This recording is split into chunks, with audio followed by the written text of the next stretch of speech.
প্রিয় শিক্ষার্থীরা, তোমাদেরকে আজকের অনলাইন ক্লাসে স্বাগতম।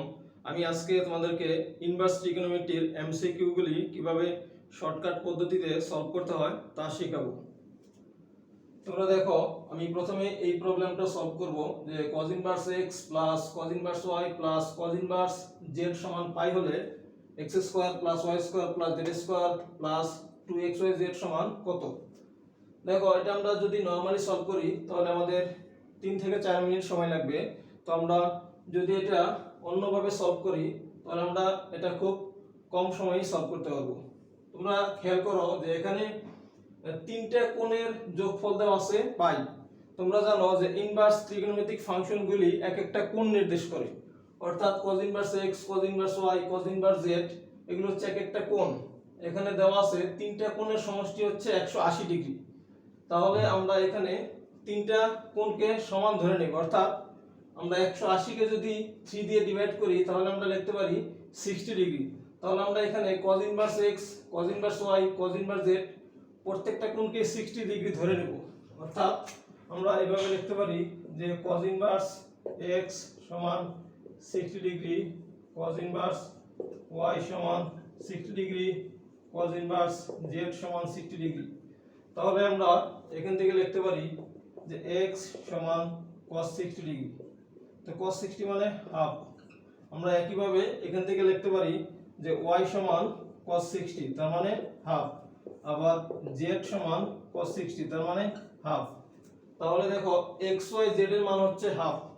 যদি xy z এর মান হাফ হয় সেই ক্ষেত্রে আমরা এখন এই রাশিটার মান বের করব।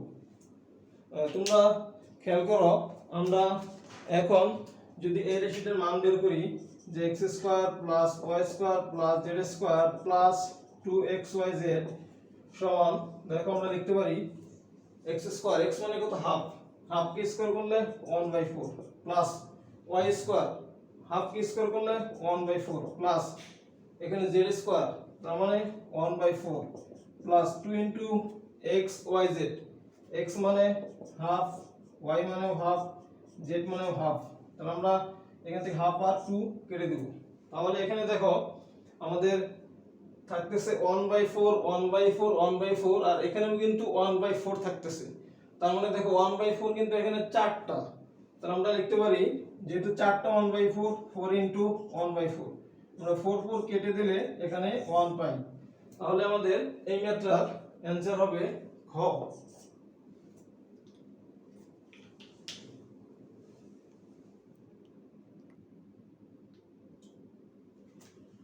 প্রিয় শিক্ষার্থীরা, আমরা আরেকটা প্রবলেম সলভ করব। তোমরা দেখো এখানে বলা হয়েছে যে tan inverse x plus tan inverse y plus tan inverse z সমান π/2, অর্থাৎ এখানে তিনটা কোণের সমষ্টি দেওয়া আছে 90 ডিগ্রি। তাহলে আমরা এই ক্ষেত্রেও কোণ তিনটাকে সমান ধরে নিব, অর্থাৎ আমরা যদি 90 কে 3 দিয়ে ভাগ করি তাহলে 30 ডিগ্রি হবে। তাহলে আমরা এখানে প্রত্যেকটা কোণ 30 ডিগ্রি ধরে নিব। তাহলে আমরা এখান থেকে লিখতে পারি যে tan ইনভার্স x সমান 30 ডিগ্রি, tan ইনভার্স y সমান 30 ডিগ্রি, tan ইনভার্স z সমান 30 ডিগ্রি। যেহেতু তোমার এখানে তিনটা কোণের যোগফল দেওয়া আছে 90, তাহলে আমরা এখান থেকে লিখতে পারি দেখো x সমান tan 30 ডিগ্রি। আমরা জানি tan 30 হচ্ছে 1/√3। একইভাবে আমরা এখান থেকে লিখতে পারি y সমান tan 30 মানে 1/√3, z সমান tan 30 মানে 1/√3। দেখো xy z এর মান হচ্ছে 1/√3। তাহলে আমরা এই ক্ষেত্রে এখন এই রাশিটার মান বের করব। দেখো আমরা যদি এই রাশিটার মান বের করি তাহলে আমরা এইভাবে লিখতে পারি যে xy plus yz plus zx সমান, দেখো x হচ্ছে 1/√3, y হচ্ছে 1/√3 প্লাস yz, y হচ্ছে 1/√3, z হচ্ছে 1/√3 প্লাস zx, z হচ্ছে 1/√3, x হচ্ছে 1/√3। দেখো আমরা √3 ইনটু √3 এদিকে মাল্টিপ্লাই করলে আমরা 3 লিখতে পারি, তার মানে 1/3 প্লাস এখানেও আমরা 1/3 লিখতে পারি, এখানেও আমরা 1/3 লিখতে পারি। দেখো তাহলে এখানে 1/3 আছে কয়টা? 3টা। তাহলে আমরা এখানে লিখতে পারি 3 ইনটু 1/3, আমরা 3 3 কেটে দেব, তাহলে 1 লিখতে পারি। তাহলে আমাদের এই ম্যাথটার অ্যানসার হবে 1। অর্থাৎ গ।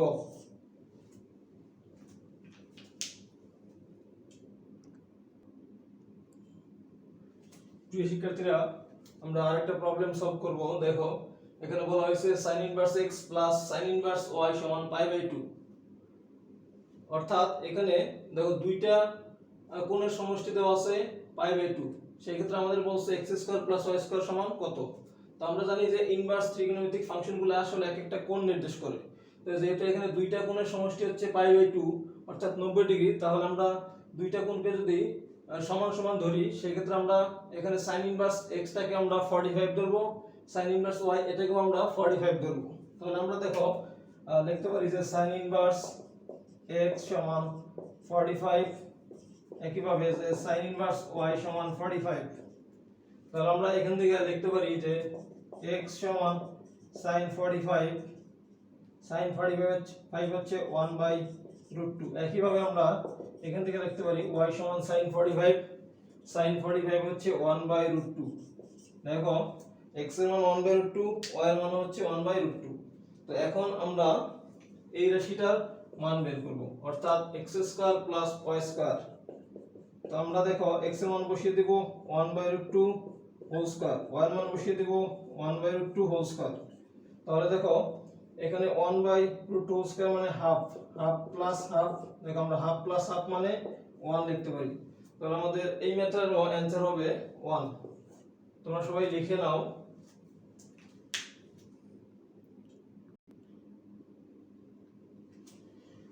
প্রিয় শিক্ষার্থীরা, এখন আমরা আরো তিনটা ফর্মুলা শিখব। তোমরা সবাই দেখো যে কোন একটা ইনভার্স ত্রিকোণমিতিক ফাংশন এবং তার কোফাংশনের সমষ্টি হচ্ছে π/2। দেখো tan ইনভার্স x এটা একটা ইনভার্স ত্রিকোণমিতিক ফাংশন, এর কোফাংশন হচ্ছে, এর আগে একটা কো লিখতে হবে, মানে কোটান ইনভার্স মানে আসলে কড ইনভার্স। তাহলে আমরা এখানে কড ইনভার্স x লিখতে পারি, এটা হচ্ছে π/2। আবার একইভাবে মনে করো আমরা sin ইনভার্স x লিখতে পারি। তো sin ইনভার্স x এবং sin ইনভার্সের x এর কোফাংশন হচ্ছে, এর আগে একটা কো লিখতে হবে, মানে কোসাইন ইনভার্স মানে আসলে cos ইনভার্স x সমান π/2। এরপরে আমরা আরেকটা লিখতে পারি যে sec ইনভার্স x প্লাস এই sec ইনভার্স x এর কোফাংশন হচ্ছে, এর আগে একটা কো লিখতে হবে। তাহলে এখান থেকে আমরা লিখতে পারি কো sec ইনভার্স x সমান π/2। তোমরা এই তিনটে সূত্র লিখে নাও। এখন আমরা এই তিনটা ফর্মুলা দিয়ে এমসিকিউ সলভ করব। প্রিয় শিক্ষার্থীরা, তোমরা খেয়াল করো, এখানে আমরা এই এমসিকিউটা সলভ করব। এখানে লেখা আছে sin inverse √x / 1 + √x plus cos inverse √x / 1 + √x। তোমরা খেয়াল করে দেখো যে এখানে sin ইনভার্স এবং cos ইনভার্স এই দুইটার প্যাটের ভিতরে যদি সেম জিনিস থাকে, তাহলে আমরা π/2 লিখতে পারি। এখন দেখো sin ইনভার্সের প্যাটের ভিতরে √x / 1 + √x, এটাকে তোমরা x মনে করবে। একইভাবে দেখো cos ইনভার্স, এখানে √x / 1 + √x, এটাকে তোমরা x মনে করবে। দেখো sin ইনভার্স এবং cos ইনভার্স দুইটার প্যাটের ভিতরে আসলে সেম জিনিস আছে। তাহলে আমরা এটাকে লিখতে পারি যে এই দুইটার যোগফল হবে π/2, অর্থাৎ আমাদের অ্যানসার হবে খ।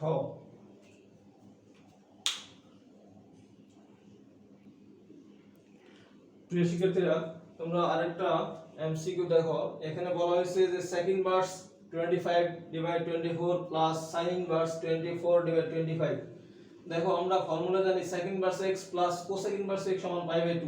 তো এখানে দেখো এখানে sec ইনভার্স 25/24 প্লাস আমরা যদি সাইনটাকে উল্টিয়ে লিখি, তাহলে সাইনে উল্টাইলে হবে cosec, কারণ আমরা জানি sin θ সমান 1/cosec θ। তাহলে আমরা এটাকে যদি cosec ইনভার্স লিখি, cosec ইনভার্স, তাহলে নিচেরটা উপরে যাবে, উপরেরটা নিচে আসবে। তার মানে আমরা এখানে লিখতে পারি 25/24। তো এখন তোমরা খেয়াল করে দেখো যে sec ইনভার্স, এখানে sec ইনভার্সের প্যাটের ভিতরে আর cosec ইনভার্সের প্যাটের ভিতরে একই জিনিস আছে। তাহলে আমরা লিখতে পারি এই দুইটার যোগফল হচ্ছে π/2। তাহলে আমাদের অ্যানসার হবে π/2। তোমরা সবাই এটা লিখে নাও। প্রিয় শিক্ষার্থীরা, আমরা আরেকটা প্রবলেম সলভ করব। তোমরা খেয়াল করো যে এখানে বলা হয়েছে sin 2 sin inverse x plus cos inverse x সমান a। তাহলে আমাদের বলছে a এর মান কত। দেখো আমরা যদি এটা সলভ করি তাহলে আমরা এইভাবে লিখতে পারি যে sin 2 ইনটু, দেখো এখানে sin inverse x plus cos inverse x, তাহলে আমরা লিখতে পারি এটা হচ্ছে পাই বাই 2। তাহলে এখানে আমরা লিখব পাই বাই 2 সমান a। আমরা এখান থেকে 2 2 কেটে দিব, তাহলে আমাদের এখানে থেকে sin পাই, তো sin পাই এর ভ্যালু হচ্ছে 0, তাহলে আমরা লিখতে পারি a সমান 0। তাহলে আমাদের এই প্রবলেমটার অ্যানসার হবে ক নম্বর, অর্থাৎ a সমান 0। প্রিয় শিক্ষার্থীরা, এখন আমরা আরেকটা শর্টকাট টেকনিক শিখব। তোমরা খেয়াল করো যে যদি কোনো একটা ম্যাথে যে প্রথম ফাংশন এবং শেষের ফাংশন, এই দুইটা ফাংশন যদি কোফাংশন হয়, আমরা জানি sin এর কোফাংশন হচ্ছে cos, এবং মাঝখানের দুইটা ফাংশনও যদি কোফাংশন হয়, দেখো cot এর কোফাংশন হচ্ছে tan, তাহলে সর্বডানে যা থাকবে ওইটাই অ্যানসার হবে। দেখো এখানে cos এবং sin প্রথম এবং শেষের এই দুইটা ফাংশন পরস্পর কোফাংশন, এবং মাঝখানের দুইটা ফাংশনও কোফাংশন, তাহলে আমাদের সর্বডানে আছে 3/4, এটার অ্যানসার হবে 3/4। তো এখানেও দেখো প্রথম এবং লাস্টেরটা হচ্ছে কোফাংশন আর মাঝখানের দুইটা হচ্ছে কোফাংশন, তাহলে আমাদের এখানে আছে y, তাহলে এই মেথডের অ্যানসার হবে y। তোমরা এখানেও খেয়াল করে দেখো প্রথমটা এবং শেষেরটা হচ্ছে কোফাংশন, আবার মাঝখানের দুইটা হচ্ছে কোফাংশন, তাহলে এখানে আমাদের অ্যানসার হবে 5/6। তো আমি এই শর্টকাটটা আবার বলতেছি, দেখবা কোনো একটা ম্যাথে যদি প্রথমে এবং শেষে sin cos থাকে, মাঝখানে যদি tan cot থাকে, তাহলে সর্বডানে যা থাকে ওইটাই অ্যানসার হবে। অথবা প্রথমে এবং শেষে যদি tan cot থাকে, মাঝখানে যদি sin cos এর জোড়া থাকে, তাহলেও লাস্টে যা থাকে ওইটাই অ্যানসার হবে। প্রিয় শিক্ষার্থীরা, আশা করি তোমরা আজকের ক্লাসটি এনজয় করেছো। তোমাদেরকে পরবর্তীতে ক্লাস দেখার আমন্ত্রণ জানিয়ে আজকের অনলাইন ক্লাস এখানেই শেষ করছি। আল্লাহ হাফেজ।